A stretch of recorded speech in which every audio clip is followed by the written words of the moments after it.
Hello guys, how are you getting on? My name is Aaron Kelly and finally Euro 2020 is upon us. It has been eagerly anticipated for the last year. Obviously it couldn't happen last year because of COVID, but here we are finally with an international tournament. It is one of the best times to be a football fan, and especially for me as a football content creator on YouTube. There is so many opportunities for content this summer because of the European Championships. Unfortunately, Ireland aren't there. Let's be honest, the way we're playing at the minute, if we were there, we would be getting absolutely spanked around the place. So with a tournament on the horizon, it is time for me to make my predictions for Euro 2020, and conveniently enough, we have the Euro 2020 website, which also gives us a Euro 2020, how many times have I said that so far, predictor, beside the fantasy football game. By the way, I do have a fantasy league. I'll leave the code up on screen here now. Anyone who wants to join can. Without further ado, let's get into predicting Euro 2020. I'm excited. Right, so obviously we've got to start off by predicting the group stage. And obviously Group A contains Switzerland, Turkey, Wales, and Italy. Top of the group, I am going to have to go for Italy. Like, they just are the strongest team out of this four. And this is where it gets kind of difficult, to be quite honest, because you got Switzerland, Turkey, Wales. All decent enough teams, you'd have to say. I'm going to put Switzerland bottom because I just do think that these two have stronger squads overall. But Wales were obviously unbelievable in Euro 2016, kind of beating all the odds to get to the semi-finals. And ordinarily, I'd probably put them second, but I'm actually going to put Turkey second, and that's probably going to shock a lot of people. Genuinely, I think Turkey have a good group of players and obviously have a lot of players that would have been in the Lille squad that kind of shocked all the odds in one league on this season over in France. So if those players can carry over that momentum to the Euros, I think Turkey could shock a few people. Group B then, I think it's fairly self-explanatory. Belgium have got to go top. When you've got Kevin De Bruyne and Romelu Lukaku as your front two, I mean, you're always going to do well. Second, I'm going to go for my good pals Denmark. Obviously myself and Denmark have a little bit of history on this channel after we lost 5-1 to Denmark back in 2017.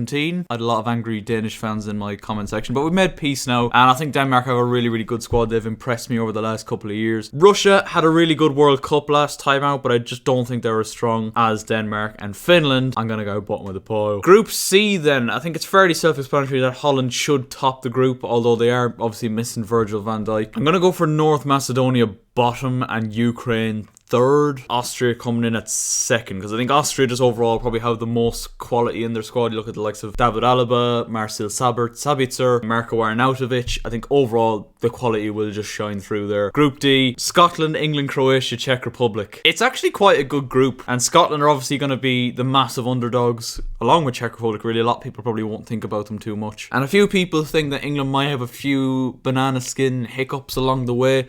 But I think if we're basing it off their squad, now we've said this about England so many times, they've got an unbelievable squad. Do they have the bottle when it comes down to it? I'm going to put England top of the group based off quality alone. I'm going to put Croatia second, still have a very decent squad, obviously runners up in the World Cup in 2018. And we'll give Scotland third and Czech Republic fourth. Let's see that come back and bite me. I am looking forward to seeing England play Scotland though, because that is going to be a very interesting game, because you know Scotland are going to be well up for it as well. Group E then, we got Poland, Spain, Sweden and Slovakia. Now, ordinarily I would have said Spain, shoe-in, gonna finish top of the group, but there's been quite a bit of, I guess you could say, controversy because their squad is absolutely shot with COVID at the minute. So it's a question of, will they have their best possible squad? But if we're looking at their squad at the minute, they've certainly got quality and a good mixture of youth and experience. So I'm gonna put Spain top of that group. I'm gonna go Poland second. I'm gonna put Sweden third in that group and Slovakia bottom. Slovakia obviously knocking Ireland out of any possibility of going to the Euros, which I'm not salty about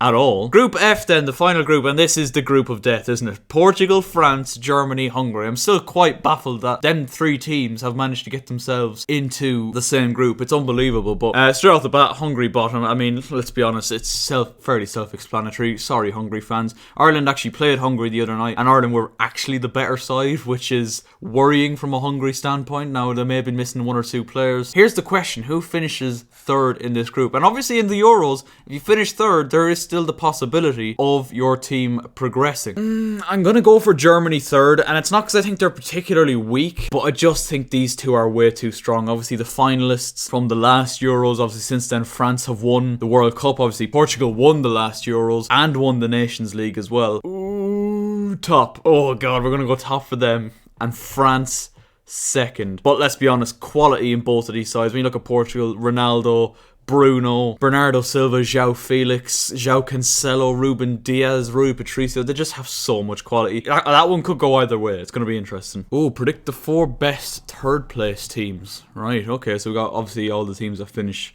third in their groups. Obviously, I'm going to go Germany. I'll go Wales as well. We'll go Russia. And fuck it, we'll go Scotland. Why not? We move. Ooh, this is where we get interesting now. Belgium versus Scotland. I'm sorry, I think I'd have to go Belgium there, lads.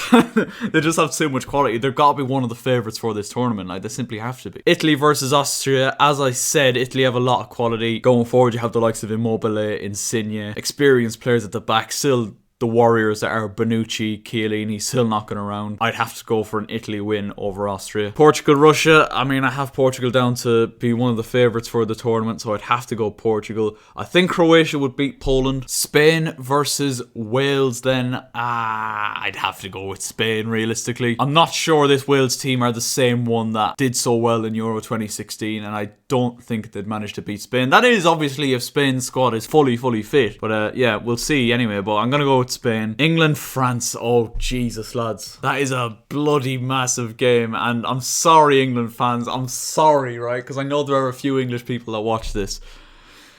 I'd have to go with France, lads. They're just too good. Think of it, Mbappe, Griezmann, Pogba, Kante, and now having Karim Benzema in their squad as well. Like, I'm not saying England's squad is bad, but I just don't think they'd be able to cope with that team. I could be proved wrong, obviously. Nah, lads, I'd have to go with France. I'd have to go with France, simple as. That would be absolute uproar, by the way, if England got knocked out in the bloody last 16 of the Euros. Like, that would not go down well at all. Germany versus Netherlands. That would be a really good game. And despite my prediction for Holland to finish top of their group and Germany not to even finish in the top 2 of theirs, I'd have to go with Germany, lads. I just think they have too much quality. And obviously, Van Dijk is going to be a massive miss for Holland. Like, let's not make any mistakes here. Oh, this is an interesting game as well. Turkey versus Denmark. Lads, here's the thing. These predictions could end up being very wrong, and they usually are. But I've just really liked watching Denmark. The last couple of times they played, obviously, did they beat England at Wembley or hold England to a draw at Wembley? Something along those lines. I think they might have won. I think they've got a really good side, Denmark, and I think they're going to beat Turkey if this is what it comes down to. Belgium versus Italy then in the quarter-final. That is a really good game. Ooh, if I'd had to guess right now, I'd say Belgium. Just such a good team, and I think a team that is due a big tournament. You know, they've had this coming for a while. Portugal, Croatia. I'd have to go Portugal there, lads, to be quite honest. Spain versus France. For me, this is actually a bit of a no-brainer. It's got to be France. Germany versus Denmark. Now, this is interesting, actually, because I think Germany would win,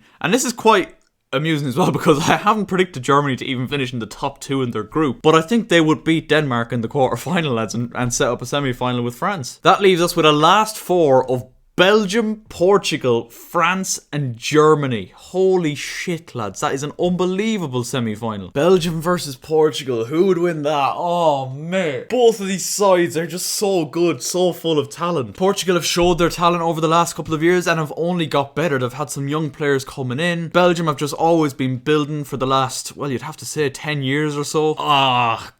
God, I'd have to go with Portugal. I'd have to go with Portugal, lads. Could prove to be the case where they just flop and get knocked out in the group stage, lads. It could happen. I think they'll get to the final and they'll meet France, which will be a repeat of the 2016 final. For some reason, I feel like this isn't the way it's going to go. This is just like an approximate, on paper, this is the way I see it going. Who do I think will win the Euros? They're both so good. I don't know. Right, I'm going to put it out on the table right now.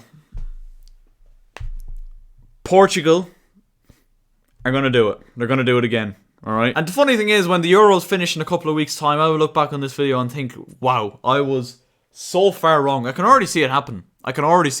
So lads, those are my predictions for Euro 2020. Let me know yours in the comments section down below. Subscribe if you are new, because as I said at the beginning of the video, we're going to have a lot of content coming to you this summer surrounded around the Euros, from post-match reactions to goal recreations to hopefully a couple of live watch-alongs as well. So make sure you are subscribed with your notifications on. The road to 500 subscribers is very much on. I would absolutely love to get there before the end of the Euros. There is a couple of shocks along the way in my predictions here, including England being knocked out in the last 16. Let me know your thoughts on that in the comments section down below, lads. Subscribe if you are new. Here's to a great tournament. Take care and good luck.